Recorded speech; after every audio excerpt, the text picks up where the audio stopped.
Welcome to Teaching Orchestra. In this episode, I'm going over how I teach Great Times A-Comin' by William Owens.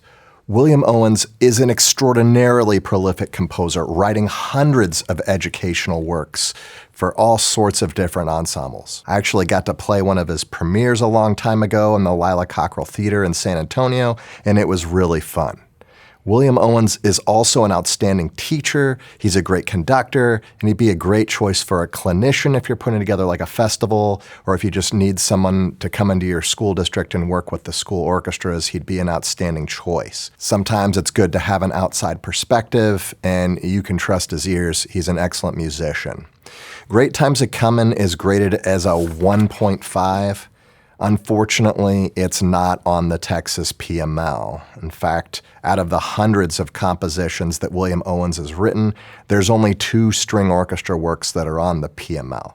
But I think he's a really good composer, so I like to program his music as my off-the-list selection or my choice piece. And what tends to happen is, comparatively, to the rest of the program, the William Owens piece tends to be the strongest work on the program, so hopefully it encourages others to perform his stuff. Great Times A-Comin' is written in the style of a spiritual. And when I think of spirituals, I think of choral music and how well choral music translates to orchestras. Because in choir, it's pretty much all voice, except, the piano accompaniment, but there's a lot of unaccompanied works. In orchestra is all strings, so it's a quasi-unitimbral medium, which is why I think that a good composer or arranger can really do a good job translating a choral style to an orchestral style. As I go through this episode, I'm going to keep reminding myself that Great Times A-Comin' isn't an arrangement, it's an original composition.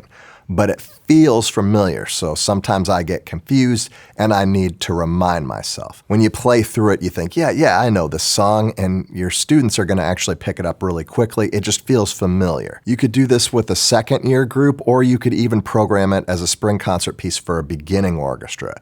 What? A beginning orchestra piece that doesn't have pizzicato? No way. Yeah, a beginning group could probably handle it because it's completely diatonic. It only uses 2/3 patterns. The second violin and viola part double each other. It's supported by piano. It's also got a really good groove, so your students are not likely to fall apart. And if you're playing it with a more advanced group, there are some stylized bowings that you can work on with your group. So there's a lot of technique that you can teach. There's dynamics and there's phrasing, and it's pretty doable. So you actually have time to teach the musical ideas instead of just the left hand. So I think this is a wonderful composition from both a pedagogy standpoint and from an historical context. And I think it's good for your students to know about spirituals and their influence on Western music. Spirituals evolved into gospel and branched out into a list of other genres, and it might be fun to look at their iTunes history and do a comparison of musical ideas and show how it's been influenced by spirituals from a musical point of view. Probably not the text, which is likely to deviate significantly from the spirituals, but the musical elements are there, and you can kind of dissect and compare them together. In my next video, we're going to be taking a look at the style, and I hope to see you then.